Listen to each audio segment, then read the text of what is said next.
Hello viewers. Again it's a aptitude problem from me to you. So let me read it out for you. A car travels downhill at 72 miles per hour on the level road at 63 miles and uphill only 56 miles per hour. तो तीन different मतलब terrains में या conditions में हमें उसकी speed दे रखी है। तो downhill 72 miles, level road 63 miles and uphill 56। आगे बढ़ते हैं। The car takes 4 hours to travel from town A to town B. सही है। The return trip takes 4 hours and 40 minutes. Second information, find the distance between the two towns. दो ही informations हैं। Speed definitely दे रखी है तीनों cases में, और दो इन्फॉर्मेशन है कि जाने में इतना टाइम लगता है, वापस आने में इतना टाइम लगता है। तो the car takes 4 hours to travel from town A to town B and return trip takes 4 hours 40 minutes, distance between the two towns. So ponder over it. कैसे करेंगे? वीडियो को पॉज कर लें, take your time, generate an idea generate कीजिए। Idea generate करना ही mathematics का मतलब, this is what mathematics is all about.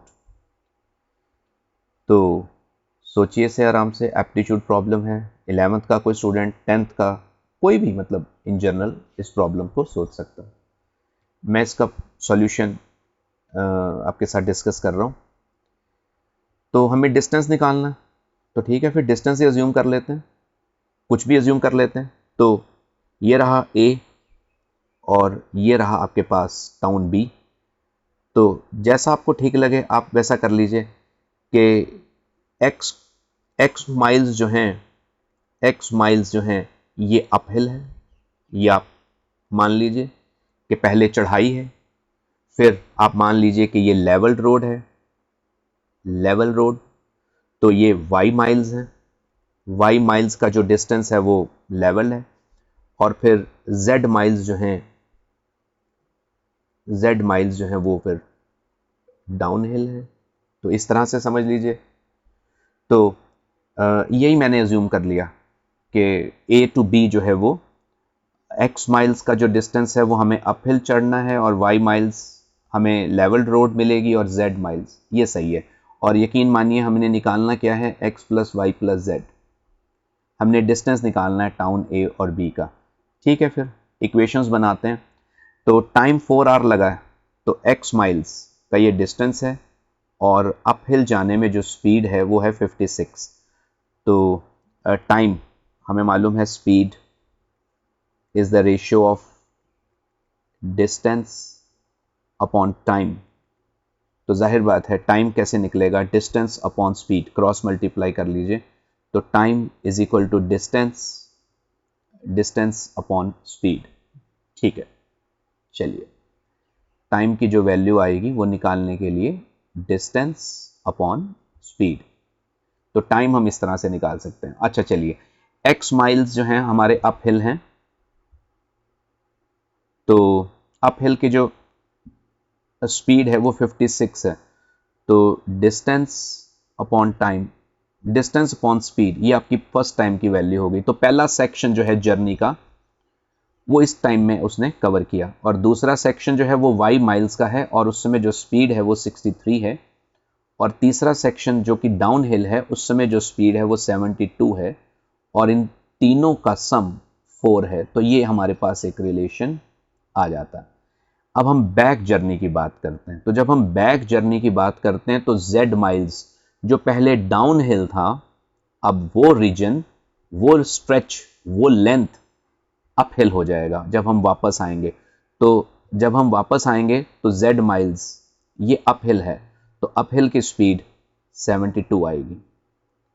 Downhill, I am sorry, पहले ये डाउनहिल था ना, आई एम सॉरी, हाँ, तो अब ये अपहिल आएगा, तो अपहिल आने की जो स्पीड है वो 56 है, और y माइल्स तो खैर वो वही रहेगा, तो अपॉन 63 रहेगा।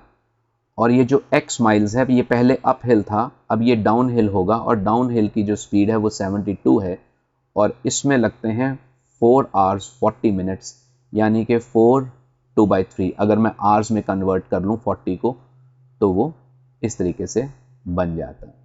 तो हमारे पास ये दो रिलेशंस हैं, इन दोनों रिलेशंस को अगर हम साथ साथ लिख लें तो ये इस तरह से आता है, x upon 56, y upon 63, z upon 72 is equal to 4, ये एक रिलेशन है।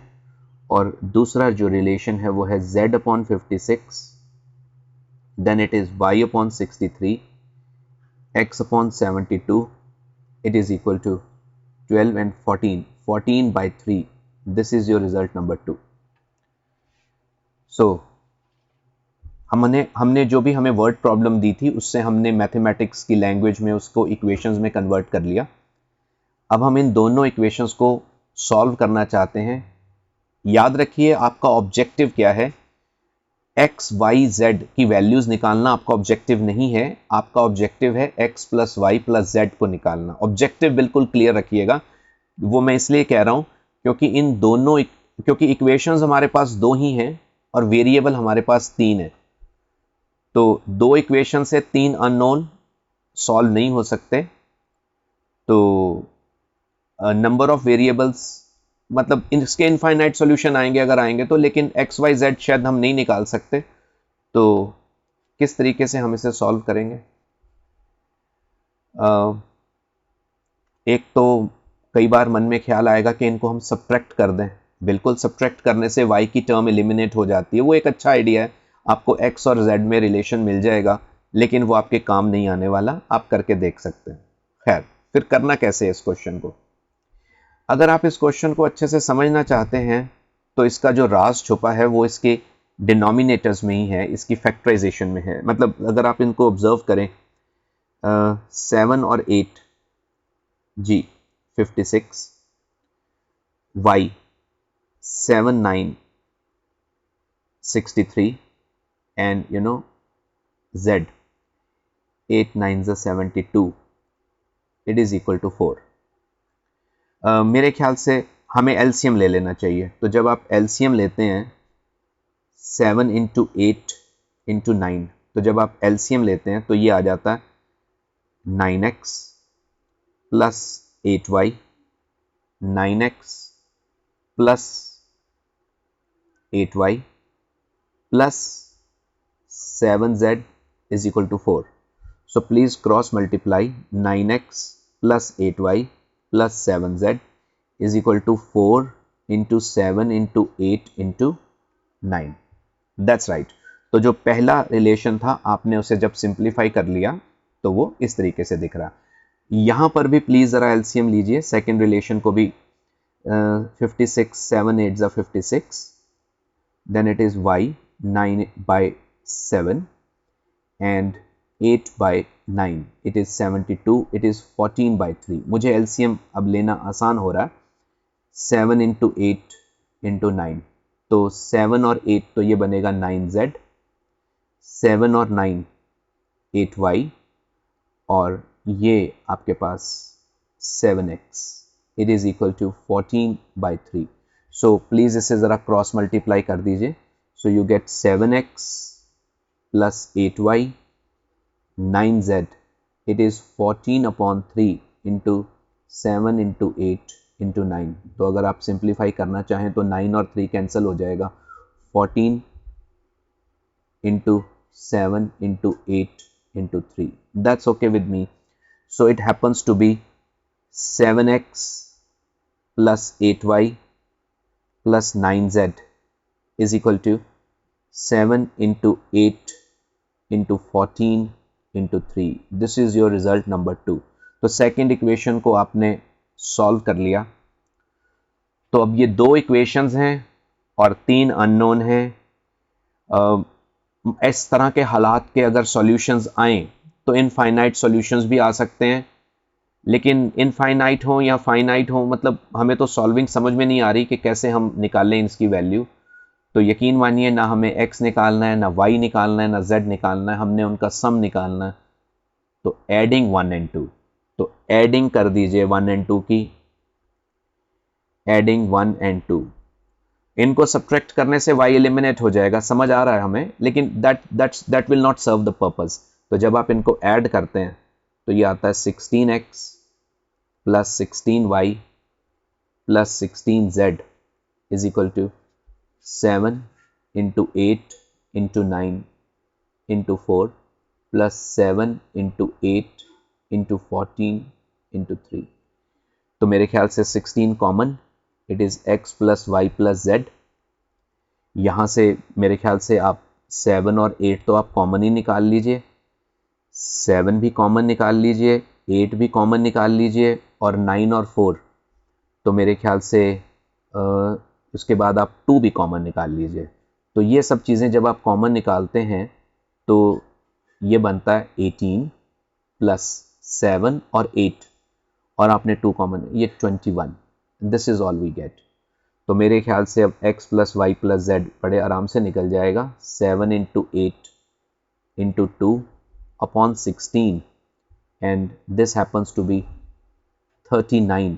एक मिनट, 8 और एक, हाँ ये 9 और ये 39। तो ये मेरे ख्याल से 18 और 2 आपका कैंसिल हो गया। So your x plus y plus z happens to be 39 into 7। हाँ तो कर लीजिए ज़रा multiply, 7 9 63 3 and 6 carry 273। That's right. तो ये आंसर मेरे दिमाग में था, मुझे पता था आंसर, तो 273 माइल्स ये सही जवाब है। तो x y और z का जो सम है तो वो बेसिकली दो टाउन्स के बीच का डिस्टेंस है। तो आपको x नहीं निकालना था, y नहीं निकालना था, आपको ये डेटा जो इन्फॉर्मेशन दी थी उससे शायद इंडिविजुअली x y z निकालना शायद पॉसिबल नहीं है, लेकिन उनका सम निकालना पॉसिबल है। तो डेटा बहुत प्यारा था जिस हिसाब से का ये क्वेश्चन था। मैथ्स की यही खासियत है, और बड़े पर्टिकुलरली मैं आपको कहूँगा कि आप क्वेश्चन को ध्यान से पढ़ा कीजिए, जो पूछा गया है उस पर ध्यान दीजिए। x plus y plus z distance निकालना है, तो डिस्टेंस निकालने का मतलब ये, मतलब अगर आपने 3 चीज़ों का सम निकालना है तो ये ज़रूरी नहीं है कि आप पहले उन तीनों को इंडिविजुअली निकालेंगे। अगर सम निकालना है तो फोकस भी सम पे कीजिए। तो बड़ी प्यारी इक्वेशंस बनती हैं। तो जब आप इन इक्वेशंस को समझ लेते हैं, उनकी ब्यूटी आपके सामने आ जाती है कि फर्स्ट ये है और सेकंड ये है, तो इनको क्या ऑपरेट करें, that's the question. Thank you so much, thank you, thanks for listening.